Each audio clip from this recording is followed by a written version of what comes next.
बिस्मिल्लाहिर्रहमानिर्रहीम। अस्सलाम वालेकुम स्टूडेंट्स, हम डिस्कस कर रहे थे मैथ 9 का chapter 2 real and complex number. Students, आज से हम एक्सरसाइज 2.4 को शुरू करेंगे। एक्सरसाइज 2.4 को स्टार्ट करने से पहले हमारे पास एक टॉपिक है जिसका नाम है laws of exponents.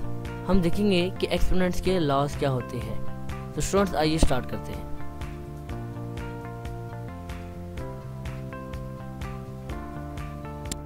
Ji students, laws of exponents को शुरू करने से पहले हम बेस और एक्सपोनेंट्स का कंसेप्ट सीखेंगे। हम देखेंगे कि बेस और एक्सपोनेंट्स दरअसल होते क्या है। स्टूडेंट्स, तो उसके लिए देखिए हमारे पास एक डिजिट। स्टूडेंट्स, आप देख रहे हैं इसमें हमारे पास दो डिजिट्स हैं, एक ए और एक एन। स्टूडेंट्स, ए के ऊपर छोटा सा एन लिखा हुआ है। स्टूडेंट्स, अब यहाँ पर ए जो हमारे पास है वो बेस है और n हमारे पास जो है वो है एक्सपोनेंट। स्टूडेंट्स, ए बेस ये तो सबको समझ आ ही गया होगा। अब n एक्सपोनेंट, आप में से कुछ बच्चे सोचेंगे कि एक n को तो हम पावर नहीं बोलते। तो स्टूडेंट्स, फिजिक्स में हम n को पावर बोलते हैं, इनफैक्ट मैथ में भी हम n को पावर ही बोलते हैं। लेकिन स्टूडेंट्स, यहाँ पर लॉज ऑफ एक्सपोनेंट्स की बात हो रही है। लॉज ऑफ एक्सपोनेंट्स को समझने के लिए हमें एक्सपोनेंट्स को समझना पड़ेगा और n जो यहाँ पर है ये पावर भी है और ये एक्सपोनेंट भी है। तो स्टूडेंट्स, a बेस है और n एक्सपोनेंट है। अब आप में से कुछ स्टूडेंट्स सोचेंगे कि यहाँ पर a और n दरअसल हैं क्या। तो स्टूडेंट्स, a और n से मुराद यहाँ पर रियल नंबर्स हैं। कैसे, आइए मैं आपको बताता हूँ। एक एग्जांपल लेट करते हैं। 2 का एक्सपोनेंट 5 या 2 रेज़ टू द पावर 5। अब स्टूडेंट्स, इस एग्जांपल में आप देख सकते हैं कि 2 भी रियल नंबर है और इसके जो एक्सपोनेंट 5 है वो भी एक रियल नंबर है। तो स्टूडेंट्स, यहाँ पर 2 बेस है और 5 हमारे पास जो है वो है एक्सपोनेंट। स्टूडेंट्स, अब अगेन आप में से कुछ स्टूडेंट सोच रहे होंगे कि बेस और एक्सपोनेंट्स का लॉज ऑफ एक्सपोनेंट्स से क्या ताल्लुक है। तो स्टूडेंट्स, वो जब हम लॉज ऑफ एक्सपोनेंट्स को भी डिस्कस करेंगे तब आपको बआसानी अपने आप ही मालूम हो जाएगा। तो स्टूडेंट्स, ये हमारा concept of base and exponents. अब हम मूव करेंगे लॉज ऑफ एक्सपोनेंट्स की जानिब। जी स्टूडेंट्स, लॉज ऑफ एक्सपोनेंट्स अब हम फाइनली अब डिस्कस करेंगे हम लोग कि लॉज ऑफ एक्सपोनेंट्स होते क्या हैं। तो स्टूडेंट्स, उसके लिए एक स्टेटमेंट देखिए कुछ इस तरीके से कि if a and b belongs to real number and m n are positive integers then। अब आप कह रहे होंगे a b m n की ये बात कहाँ से आ गई, यहाँ पे तो कोई नज़र नहीं आ रहा। तो स्टूडेंट्स, अब हम properties in fact laws of exponents discuss करेंगे। उससे पहले आप ये सेंटेंस याद रखिए कि लॉज में एक्सपोनेंट्स के लॉज में a और b जितने भी हैं वो रियल नंबर से बिलोंग करेंगे और m और n जो प्रेजेंट हैं वो हमारे पास पॉजिटिव इंटीजर्स कहलाएंगे। स्टूडेंट्स, सिर्फ पॉजिटिव इंटीजर्स की बात हो रही है, नेगेटिव इंटीजर्स के कोई ताल्लुक नहीं। तो स्टूडेंट्स, आइए अब हम मूव करेंगे फर्स्ट प्रॉपर्टी की जानिब। फर्स्ट प्रॉपर्टी हमारे पास कुछ इस तरीके से आती है, a raise to the power m। जब इसको कह लें a की एक exponent m multiply by a का एक्सपोनेंट n। जब ये दोनों मल्टीप्लाई होंगे तो इनका जो आंसर आएगा वो a का एक्सपोनेंट m प्लस n। अब आप सोचेंगे कि ये कहाँ से आ गया, तो आइए स्टूडेंट्स मैं आपको समझाता हूँ। स्टूडेंट्स, ये देखिए यहाँ पर a की जो पावर है, a की जो एक्सपोनेंट है वो m है, वो मल्टीप्लाई हो रही है एक और a की पावर a की एक्सपोनेंट n से। स्टूडेंट्स, ये एक लॉ है एक्सपोनेंट का, ये याद रखिएगा कि जब भी बेसिस सेम हो तो उनकी पावर्स ऐड हो जाती हैं।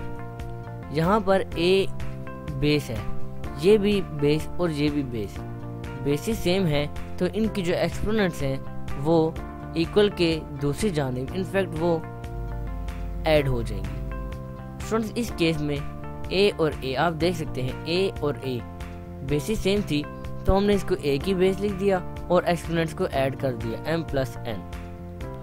स्टूडेंट्स, आइए मैं आपको इसकी एक एग्जांपल दिखाता हूँ ताकि आपको बात ज़्यादा क्लियर हो जाए। एग्जांपल में हम लेट कर लेते हैं कुछ इस तरीके से। स्टूडेंट्स, जहाँ पर आप देख सकते हैं कि x की एक्सपोनेंट 5 मल्टीप्लाई हो रहा है अगेन x की एक्सपोनेंट 5। स्टूडेंट्स, ये एग्जांपल मैंने इसलिए चुनी क्योंकि यहाँ पर जो एक्सपोनेंट्स हैं वो भी सेम है। आप में से कुछ बच्चे ये ना सोचे कि एक्सपोनेंट का भी सेम होना ज़रूरी है। स्टूडेंट्स एक्सपोनेंट से हमें कोई गर्ज नहीं। इस प्रॉपर्टी के लिए हमारे सिर्फ दो बेसिस सेम होना ज़रूरी है। आप देख सकते हैं कि यहाँ पर दोनों बेसिस अगेन सेम है, इनकी पावर सिंपली ऐड हो जाएंगी कुछ इस तरीके से। और आप जानते हैं कि 5 + 5 = 10 होता है, तो हमारे पास जो फाइनल आंसर हासिल हुआ वो x की एक्सपोनेंट 10 हासिल हुआ। स्टूडेंट्स यही थी हमारी फर्स्ट लॉ ऑफ एक्सपोनेंट। अब हम देखेंगे दूसरा लॉ। दूसरा लॉ हमारे पास कुछ इस तरीके से आता है कि ब्रैकेट के अंदर a⁻m है, या आप कह सकते हैं कि a का एक्सपोनेंट m और होल का एक्सपोनेंट जो हमारे पास है वो है n। अब हम इसको इस तरह भी लिख सकते हैं कि a, m और n को एक साथ मल्टीप्लाई करके भी हम लिख सकते हैं। कैसे, आइए मैं आपको एक एग्जांपल की सूरत में बताता हूँ। अब एग्जांपल में हम कुछ इस तरीके से लेंगे। आप यहाँ पर देख सकते हैं कि x का एक्सपोनेंट 5, जैसे a का एक्सपोनेंट m और फिर होल का एक्सपोनेंट 1/5 n की जगह हमने 1/5 लिखा। अब वो कहता है कि आप इसको इस तरह लिख सकते हैं कि m और n को आप एक्सपोनेंट्स को मल्टीप्लाई करके लिख सकते हैं। तो अब हम एक्सपोनेंट्स को मल्टीप्लाई करेंगे 5 × 1/5। स्टूडेंट्स ये x नहीं, ये मल्टीप्लाई का साइन है। अब 5 × 1/5 5 से कट हो जाएगा और हमारे पास जो सिंपल आंसर आएगा वो x आएगा। स्टूडेंट्स वो मैंने लिखा नहीं, आप उसको खुद लिख सकते हैं। हमने यहाँ पर अभी सिंप्लीफाई नहीं करना, हमने सिर्फ प्रॉपर्टीज बतानी है और उनसे रेलेवेंट एक एग्जांपल दे देनी है। तो स्टूडेंट्स आई होप तो आपको ये लॉ वी एक्सपोनेंट का समझ आ गया होगा। अब मैं मूव करूँगा, इनफैक्ट हम सब मूव करेंगे थर्ड लॉ की जानिब। जी स्टूडेंट्स, थर्ड लॉ के लिए भी हमारे पास वही सेम कंडीशन है। अब हम मूव करेंगे थर्ड लॉ के। थर्ड लॉ है क्या? थर्ड लॉ जो हमारे पास आता है वो है a/n। कहता है कि अगर दो रियल नंबर्स ब्रैकेट के अंदर मल्टीप्लाई हो रहे हों और उनकी होल की पावर या होल का एक्सपोनेंट n हो, तो आप उनको अलग अलग उनके एक्सपोनेंट्स भी लिख सकते हैं। यानी कि a अलग रियल नंबर है और b अलग रियल नंबर है, तो हम लिखेंगे a की पावर n × b की पावर n। कैसे, आइए स्टूडेंट्स अगेन मैं आपको एक एग्जांपल के थ्रू समझाता हूँ। स्टूडेंट्स अब ये एग्जांपल देखिए।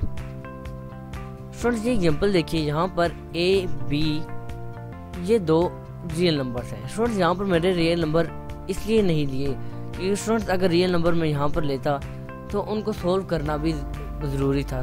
क्योंकि हम रियल नंबर ले लेते 2, 3, 4 अप टू सो ऑन, तो उनको सोल्व भी करना पड़ता। हमारा मकसद यहाँ पर सोल्व करना नहीं, हमारा मकसद सिर्फ लॉज ऑफ एक्सपोनेंट्स को डिस्कस करना है। तो a और b यहाँ पर रियल नंबर है, इनफैक्ट ये दोनों बेस है, अलग अलग रियल नंबर है। इनकी पावर या इनका एक्सपोनेंट 5 है, तो हम इनको अलग अलग करके भी लिख सकते हैं। जैसे हमने लिखा कि a की पावर या a का एक्सपोनेंट 5 × b का एक्सपोनेंट 5। तो स्टूडेंट्स ये भी एक लॉ था एक्सपोनेंट का। आइए अब फोर्थ लॉ की तरफ जाने मूव करते हैं। स्टूडेंट्स फोर्थ लॉ जो हमारे पास आता है वो है ये। इसकी एग्जांपल भी हम देखेंगे। एग्जांपल देखने से पहले हम देखेंगे कि फोर्थ लॉ होता क्या है। अब फोर्थ लॉ जो हमारे पास आता है वो है a/b। स्टूडेंट्स अभी तक हम मल्टीप्लिकेशन देख रहे थे, अब हम डिवीजन में देखेंगे कि लॉज ऑफ एक्सपोनेंट डिवीजन में कैसे हासिल किए जा सकते हैं। अब स्टूडेंट्स यहाँ पर देखिए a/b और इस होल का एक्सपोनेंट n है। वो ये लॉ कहता है कि आप इसको इस तरह भी लिख सकते हैं। स्टूडेंट्स जैसे यहाँ पर देखिए हम ये दोनों मल्टीप्लाई हो रहे थे, अलग अलग रियल नंबर थे, तो हमने इनकी एक्सपोनेंट को अलग अलग करके लिखा। अब यहाँ पर सेम रियल नंबर सेम वही केस है, सिर्फ हमने उनको डिवाइड कर दिया है। अब 2 रियल नंबर्स डिवाइड हो रहे हैं, उन होल की पावर n है, हम इनको अलग अलग करके भी कुछ इस तरीके से लिख सकते हैं। स्टूडेंट्स यहाँ पर एक और लिखा हुआ है कि b is not equal to 0। अब यहाँ सवाल ये पैदा होता है कि यहाँ पर b is not equal to 0 क्यों लिखा है। स्टूडेंट्स अगर आप खुद सोचें, इनफैक्ट मैं बोल रहा हूँ आप कैलकुलेटर लिए और जो मैं बोल रहा हूँ उसको कैलकुलेटर पे अप्लाई करके देखें कि आंसर क्या आता है। स्टूडेंट्स अगर b 0 हो तो b की वैल्यू जो होगी वो 0 आ जाएगी। अब a की वैल्यू जो भी हो आप कैलकुलेटर पे लिखिए 2⁵ डिवाइडेड बाय 0। जी आपने लिख लिया होगा 2⁵ डिवाइडेड बाय 0, तो आंसर हमारे पास अनडिफाइंड आएगा। स्टूडेंट्स आप कोई भी डिजिट ले लें, कोई भी रियल नंबर, कोई भी रियल नंबर आप लेकर उसको 0 से डिवाइड करें तो आंसर अनडिफाइंड आएगा, हमारा आंसर अनडिफाइंड आएगा ही नहीं। तो दैट्स वाई बी 0 नहीं होना चाहिए, किसी भी केस में बी को 0 नहीं होना चाहिए। अब हम एग्जांपल देखेंगे। एग्जांपल में हमारे पास ये देखिए स्टूडेंट्स, इस दफ़ा मैंने रियल नंबर ही लिए हैं ताकि आपको मैं समझा सकूं। स्टूडेंट्स ये देखिए 2 डिवाइडेड बाई 3 है और इस होल की पावर हमने स्क्वायर लिया हुआ है। अब स्टूडेंट्स ये जो स्क्वायर है ये 2 पे अलग अप्लाई होगा, 3 पे अलग अप्लाई होगा, कुछ इस तरीके से। स्टूडेंट्स अब मैं इसको सोल्व नहीं कर रहा क्योंकि मैं आपको बताता चलूँ कि यहाँ पर हमारा मकसद प्रॉब्लम्स को सोल्व करना नहीं, सिर्फ और सिर्फ प्रॉपर्टीज को डिस्कस करना है। जी स्टूडेंट्स, तो अब हम मूव करेंगे fifth one law of exponents की जानब। स्टूडेंट्स जो फिफ्थ वन लॉ हमारे पास आता है वो है ये।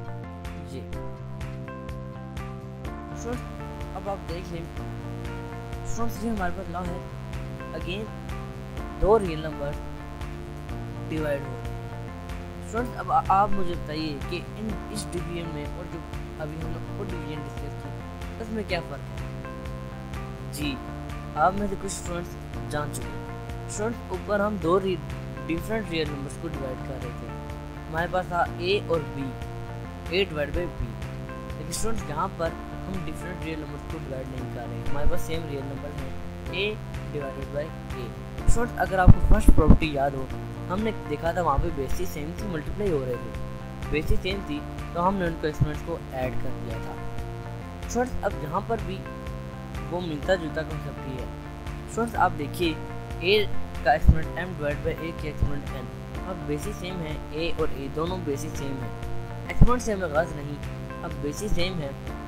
तो स्टूडेंट्स अब इसकी सिंप्लीफिकेशन कैसे होगी। स्टूडेंट्स देखिए ए का एक्सपोनेंट पॉजिटिव n है, पॉजिटिव n।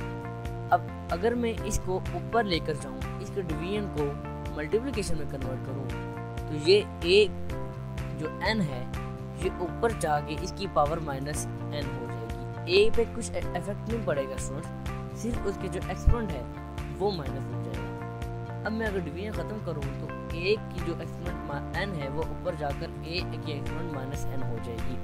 अब पावर्स अगेन सेम होंगी, ए और ए पावर सेम होंगी।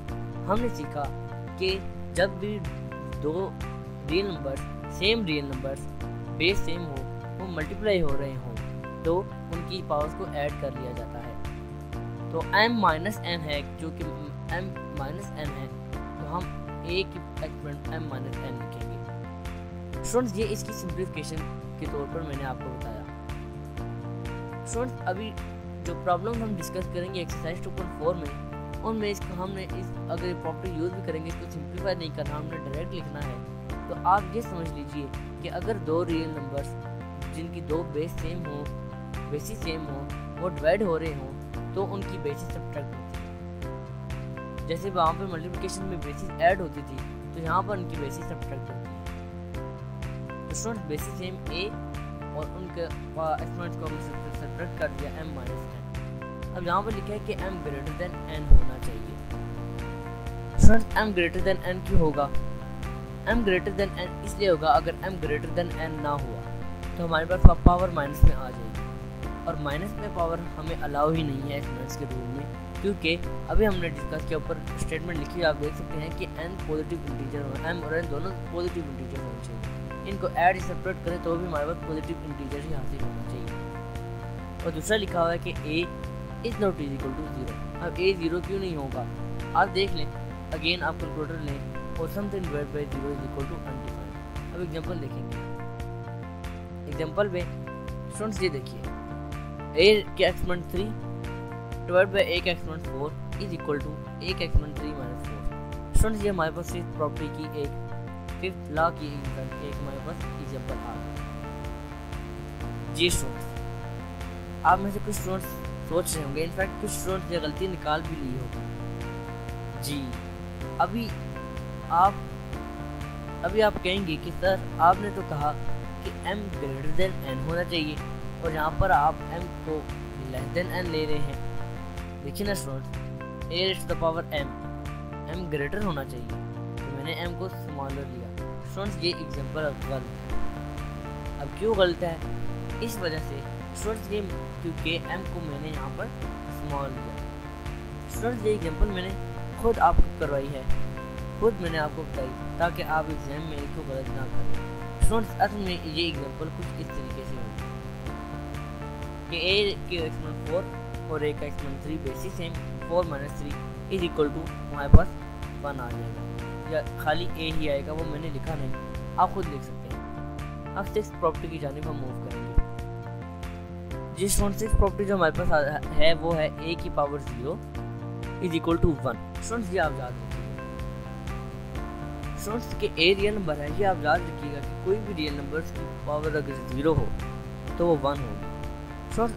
अब ये इस लॉ से कुछ बच्चे गलत कॉन्सेप्ट ले लेते हैं, वो कहते हैं कि अगर a खाली लिखा हुआ है तो इसका मतलब उसकी पावर है ही 0। स्टूडेंट्स नहीं, ये बात बिल्कुल नहीं है। अगर कोई भी रियल नंबर है, खाली रियल नंबर मतलब खाली 5 लिखा हुआ है, तो हम ये नहीं कहेंगे कि 5 के जो एक्सपोनेंट है वो 0 है, 5 का एक्सपोनेंट 1 होगा। स्टूडेंट किसी भी रियल नंबर का अगर कोई एक्सपोनेंट ना हो तो उसका एक्सपोनेंट 1 होता है। अब एक्सपोनेंट 0 कैसे आता है ये अभी हमने नहीं सीखा, इसे हम एक्सरसाइज की जब प्रॉब्लम्स करेंगे तो हमें खुद ही मालूम होता है। अगेन वो कह रहा है कि एक 0 नहीं होना चाहिए। स्टूडेंट अब आप कैलकुलेटर उठाएं और कैलकुलेटर पर टाइप करें कि कोई भी रियल नंबर आप 5 लिख लें, 5 की पावर आप 0 लिखें, तो आप देखिएगा कि आपके पास वो आंसर नहीं आए, 0 आंसर नहीं आएगा। तो स्टूडेंट्स अब एग्जांपल देखते हैं हम लोग। जो एग्जांपल मैं करवाने जा रहा हूँ वही आप कैलकुलेटर पे जरा सॉल्व कीजिए।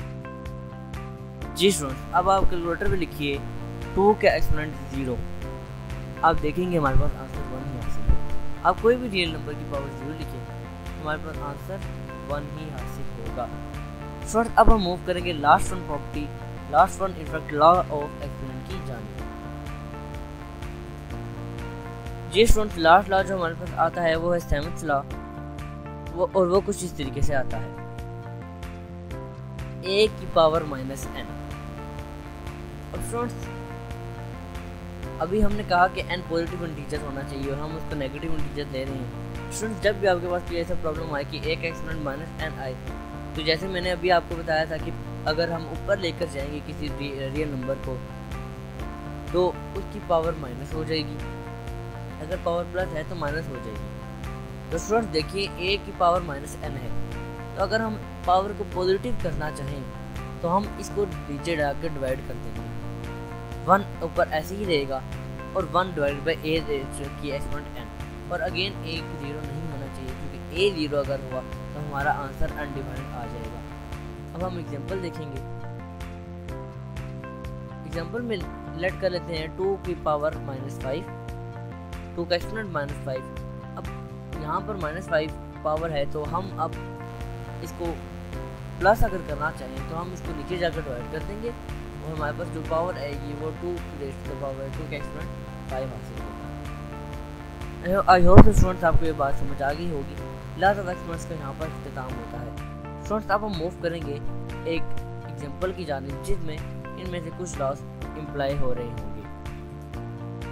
स्टूडेंट्स एग्जांपल है हमारे पास ये। स्टूडेंट्स इनफैक्ट ये आपके बुक के ही जो लॉज ऑफ एक्सपोनेंट्स का जो टॉपिक है उसी के नीचे एक एग्जांपल गिवन है, मैं वही आपके लिए सॉल्व करके दिखा रहा हूँ।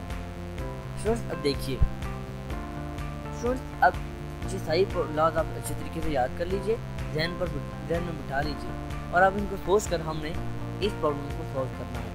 स्टूडेंट्स सबसे पहले आप देखिए कि कोई दो बेसिस सेम तो नहीं जिनको हम जो मल्टीप्लाई हो रही हो तो हम उनकी पावर्स को ऐड कर लें।